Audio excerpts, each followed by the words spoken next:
Hello, Dr. Peterson. I've been trying to listen to my conscience, but I can't tell the difference between fear, willful blindness, or genuine conscience. Well, the first thing I would say about that is it is quite clear that you are, in fact, trying to listen to your conscience, because that's probably the first thing that you discover. So that's a really good question. Okay. Fear. Well, here's a test, and you don't want to do this stupidly. If you think that you should do something, and you think that the reason you might not be doing it is because you're afraid, then you should do it. So that way you can find out if it's fear. I think your question is, well, how do I know my conscience isn't just masquerading as fear, saying, well, you shouldn't do that, but it's rationalizing the real issue, which is you're afraid of doing that. Now, see, here's a reason that you want to tell the truth. And I kind of figured this out when I was looking deeply into the Pinocchio story. In Pinocchio, as Pinocchio strives to become real, he has a conscience to guide him, but it's Jiminy Cricket, this insect. But Jiminy isn't really a very good conscience. He's a bit dogmatic to begin with, dogmatic and inexperienced. And so it's not like the conscience is an unerring guide. It's like a partner in discovery. And as you move forward in your life and you consult your conscience and you listen to it, then it gets smarter, and so do you. But there's a coda there, and this is why I've suggested, part of the reason why I've suggested so frequently in my lectures and in my book, that people try not to lie. You see, there are many systems. You have many systems within, let's say, that guide you. And one of those is your capacity for rational thought. And then you have a variety of emotional systems and motivational systems and internal dramas and intuitions and bodily sensations, like lots and lots of, and senses, lots of systems that are guiding you. And many of them operate, you might say, unconsciously, autonomously, instinctively, implicitly, all of that. Now, nonetheless, you program them, like you feed them content, let's say. Just like you feed your body nourishment, you feed them content. And a lot of the content that you feed them pertains directly to your voluntary thoughts and speech and your actions. And then if you pathologize those by lying, so if you say things that you know not to be true, or you don't say things that you know to be true when you need to, which is more common, and if you act in ways that you consider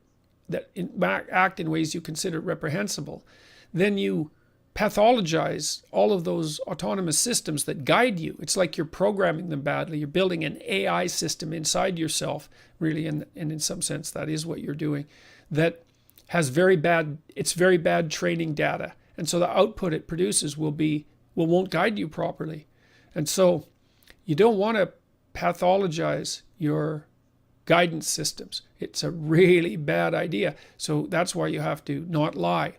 And maybe that's also why you have to say what you have to say. And you have to say it clearly as well. And you have to learn how to do that. So that's one of the ways of getting your conscience straightened out. And then you have to have a dialogue with your conscience. And you might ask, it's like, okay, well, what should I do? Or what should I do this, or should I not do this? So let's say you're thinking, should I not do this in the case of a temptation? Maybe you have a chance to develop a new relationship, and you're excited about it and apprehensive about it and afraid of it, and you don't know how to sort out all those feelings. And the first thing is you really have to want to sort them out. That's why you have to orient yourself to something that's a genuine up, the star above the horizon. You have to really want things to be straight, and you have to have thought that through, and you have to know what it means for things not to be straight. And really what it means is that you're headed for hell in one way or another. And if you understand that, maybe it's enough to scare you straight. You really got to think that through. Then you got to think about how much better it would be if you aimed up. And that really has to kind of permeate your whole being. And so then you're oriented that way. You're oriented up, and you're deciding that it's okay to try to tell the truth. And then you can start to rely on this dialogue with your conscience. But both of you have to learn, and you're going to make mistakes along the way. That's okay. You can say, well, I'm going to try this without being certain that it's right.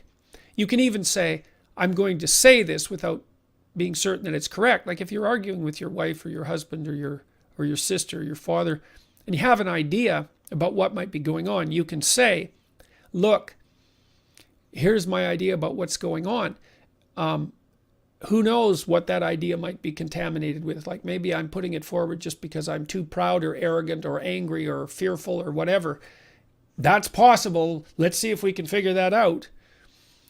But you can offer it tentatively and both have at it. That's what you do if it's a hypothesis, right? You both have at it and see if it's an idea that's worthy of keeping. You do that with your conscience. And then you move forward. There's a technique in behavioral psychology psychotherapy called collaborative empiricism. So let's say that you and I have been sitting down and we decide that you're going to try something new this week. Like maybe you're agoraphobic and you're having a hard time in a parking lot. And so getting out of the car and going to the grocery store. So maybe we say, well, you're going to drive to the grocery store and you're just going to walk halfway halfway from your car to the door. And that's good enough do that every second day for a week. And then come back and let's talk about it. So that's collaborative empiricism. You're running a little experiment. So you think, well, your conscience is guiding you towards something. You take a tentative step in that direction. And then you check and see, well, did what I wanted to have happen occur as an outcome? That's the crucial question. And that's the crucial question for behavioral truth, right? That's the pragmatic perspective. Did what I want to have happen as a consequence of my framework of interpretation and my action? If the answer is yes, then I have not invalidated it, right? That's the pragmatic philosophy in a nutshell, and it's very, very smart.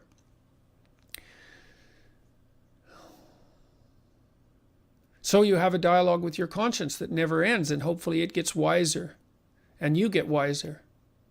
And